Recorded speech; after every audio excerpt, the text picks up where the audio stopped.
Salut Pierre. Salut Marie-Juliette. Alors la dernière fois on a parlé de l'albatros, qui est cet immense oiseau qui sillonne les mers du sud, les mers antarctiques notamment. Et là on va s'intéresser à un autre oiseau qui est assez impressionnant de par son physique, mais qui vit dans des milieux qui n'ont rien à voir, puisque on le retrouve surtout dans les forêts tropicales d'Amérique du Sud et en particulier l'Amazonie, c'est le toucan.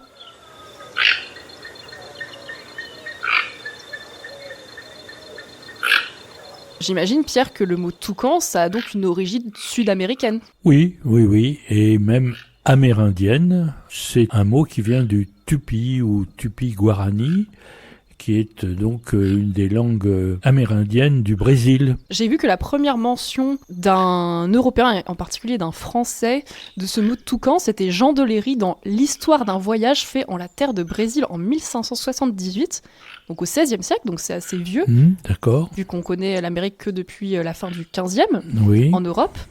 Et toucana, ça voudrait dire bec osseux. Bon, c'est encore une étymologie dont on n'est pas sûr, mais ça ferait sens vu que les toucans, ils sont surtout connus pour leur énorme bec. Oui. Un bec très recourbé, très long, qui peut faire quasiment la longueur de leur corps. Et en plus, les toucans, c'est plusieurs espèces qui appartiennent à la famille des ramphastidés. Et on a encore un lien avec le bec. C'est ça, ramphos, le bec. Un des noms du bec, mais un gros bec, quoi. Recourbé, en grec.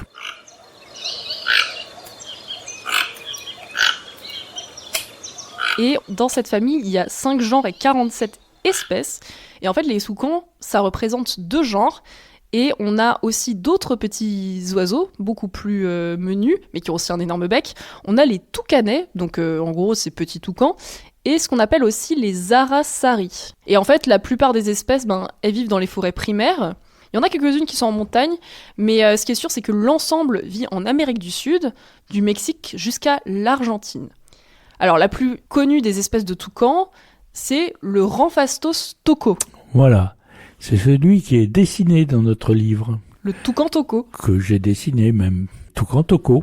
Et j'imagine que toco, ça vient aussi de toucan. Oui, je pense que c'est le même mot. Donc on aurait une sorte de répétition, c'est quelque chose qu'on a vu assez souvent dans nos domaines d'ailleurs. Oui. Le nom de genre et le nom d'espèce qui se répètent. Pléonasme.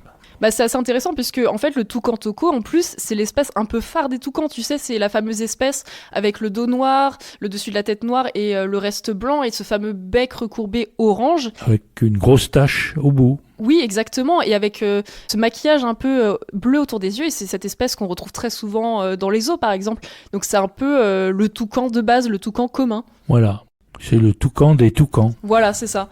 Il y a une autre espèce qui est assez connue, on la voit souvent dans les zoos ou sur les cartes postales. En tout cas en Europe, évidemment, c'est une espèce qui est beaucoup plus vue à l'état naturel, par exemple au Costa Rica. C'est le toucan arc-en-ciel, qu'on appelle aussi toucan en bec de quille ou de carène.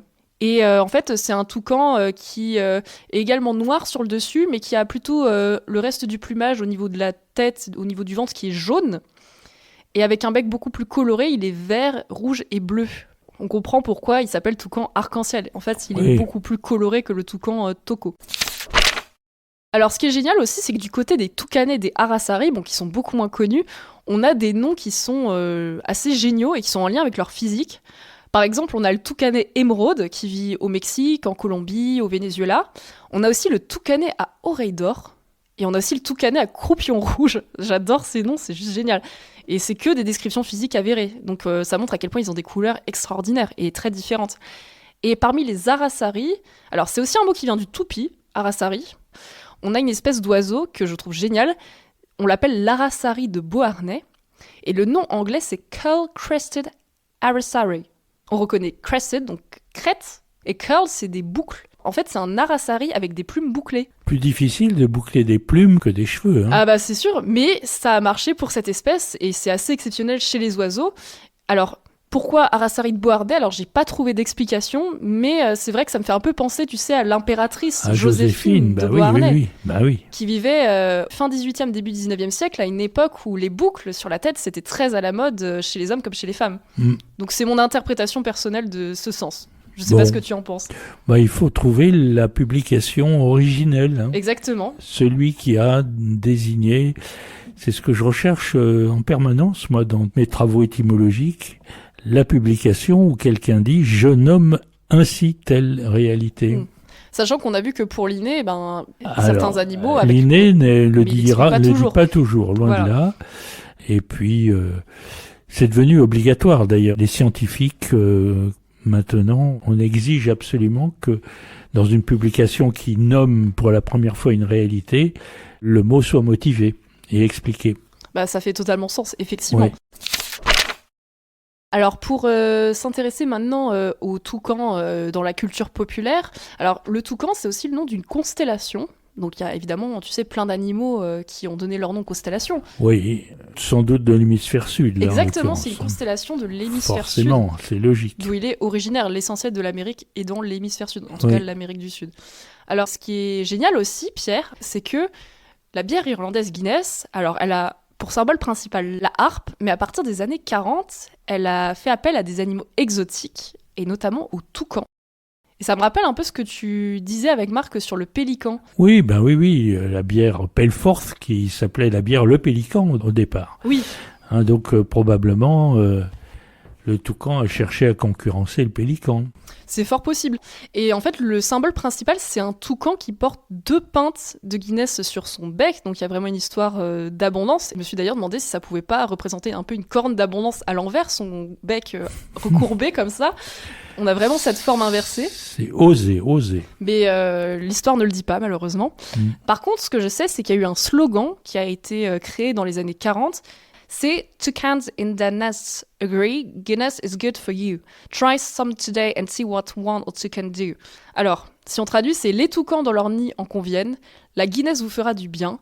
Essayez-en aujourd'hui et constatez ce que peut faire une bière ou deux. » Et en fait, toucan, si tu décomposes, ça fait « chew » et « can ». Donc c'est « deux » et « peuvent ». Donc en fait, t'as un jeu de mots avec « toucan » et « deux » et « peuvent ». Je vois ça. Voilà.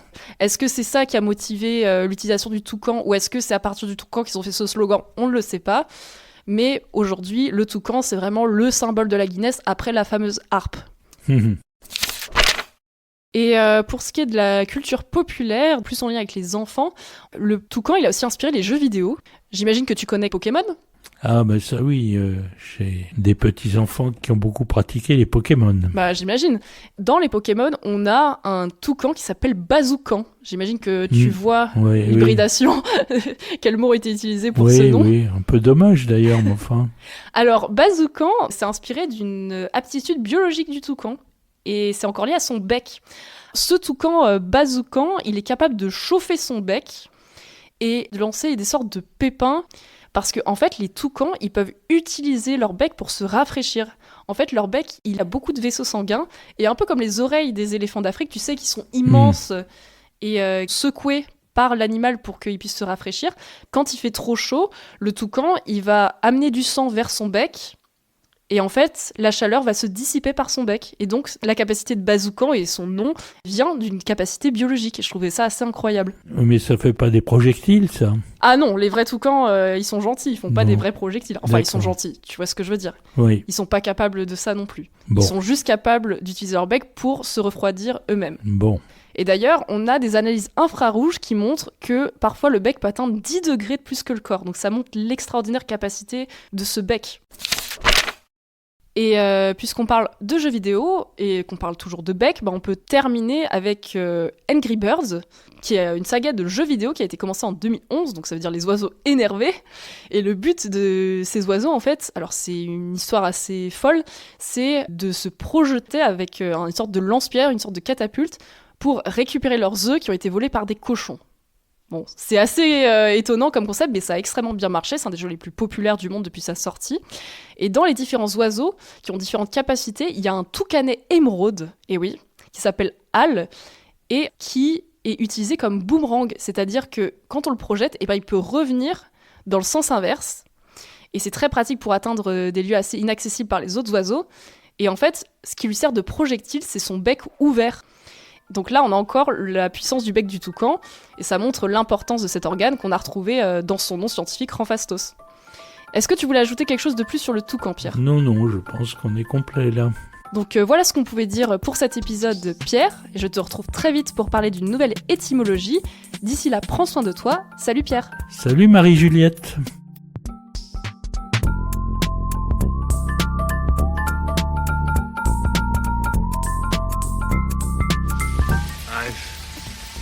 seen things you people wouldn't believe.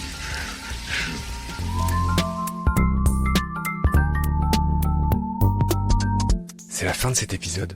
Merci de nous avoir prêté tes oreilles. Si tu aimes nos contenus, je te recommande mes 2 livres.